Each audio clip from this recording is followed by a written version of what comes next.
Okay, this is the second quarter 2018 market report. This is for Southeast Michigan.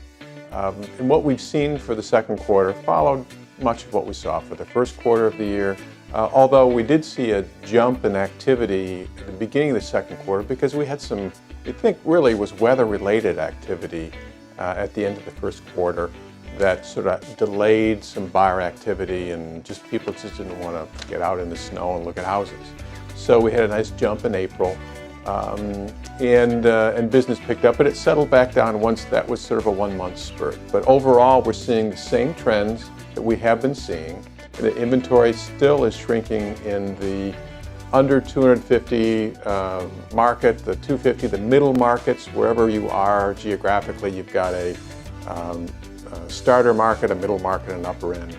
And in the starter markets, which is actually the majority, about 70% of all transactions in Southeast Michigan are under 250,000. So that's the majority of the market. We're still seeing inventories declining there year over year compared to last year. We're seeing sales decline there as well, as much as double-digit decline in sales there. But that's simply because we just don't have enough houses to sell. So we have demand exceeding supply. So there's where the values are rising the fastest. And in some areas getting up as close to 8 or 9% jumps year over year. The middle market, more balanced. Inventories are still declining slightly there, but not as much. Therefore, values are rising a little bit better, or not quite as much as the upper end or the lower end, but better than the upper end. So maybe that's a 2 or 3 or 4% rise in year-over-year valuations as far as we use price per square foot for that. But overall, it's a more stable market, a little more plentiful inventory, but still tight. And then when you get to the upper end, the inventories have been rising slightly. Sales are rising as well in the upper end, interestingly enough, but they're rising because there's more activity, more sales, and more opportunities for buyers. But the market's a little thinner there, so it's likely to jump around more than the other two markets. And values there are actually flat. So one of the reasons that they're flat is because, and it's true in every market segment, but specifically it shows itself maybe a little bit more in the upper end. And that is, over the last 10 years or so, as we've been coming out of the recession, homeowners didn't invest, quite frankly, as much in their homes as they had pre-recession. So we have a gap in quality of inventory, I guess is the way I was speaking. But what it really means is the number of homes that are move-in ready. The kitchens, the bathrooms are updated. There's an updated home in the last few years versus those that need updating.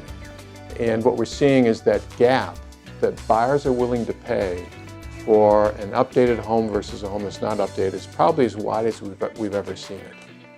So if you have an updated home, that's where you're seeing that home appreciation and lots of multiple offers and driving activity. Now that's more prevalent in the middle to upper end.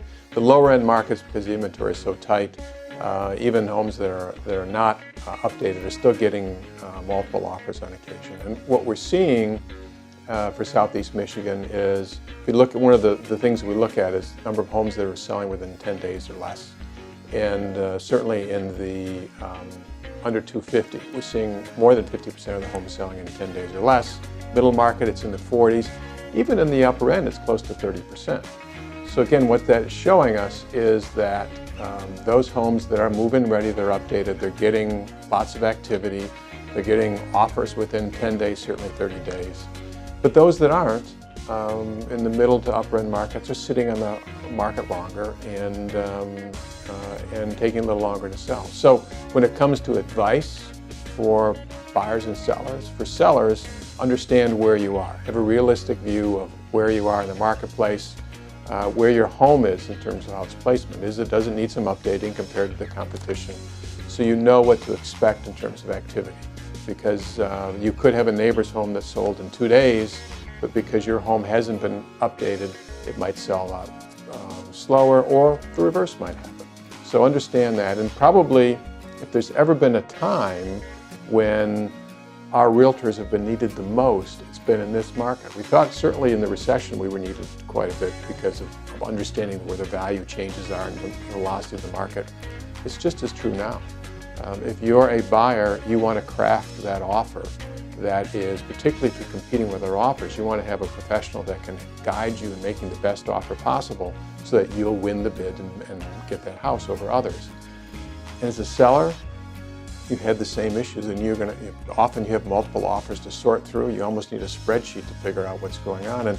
And often it isn't the cash sale or it isn't the highest price that is the best offer to take. It's subtle in the terms and conditions, and cash doesn't always mean cash. Realtors understand that. So use the advice of realtors. Understand, if you're selling your home or buying, understand where you are in the marketplace and therefore what type of offer you need to make, whether you're likely to compete against others or maybe you might be the only offer. And also keep in mind that if the move-in ready homes are selling for a premium, those that are dated on the buyer side of things are probably selling for a discount. So there's opportunity in the marketplace to still find some good deals. You just have to look a little bit harder, but also look at the obvious. Those homes have been in the market for a while. Overall, the market is good, strong. We anticipate the rest of the year to continue to be a strong market. Maybe demand cools a little bit. We have had this recovery for a long time. So, but you probably won't notice that much in the marketplace. You might notice it in terms of in some of the hot markets. We used to get 4 offers for a hot property. Now we're only getting 3. So it's subtle. It's probably there a little bit, but still we expect some good activity for the rest of the year. That's it.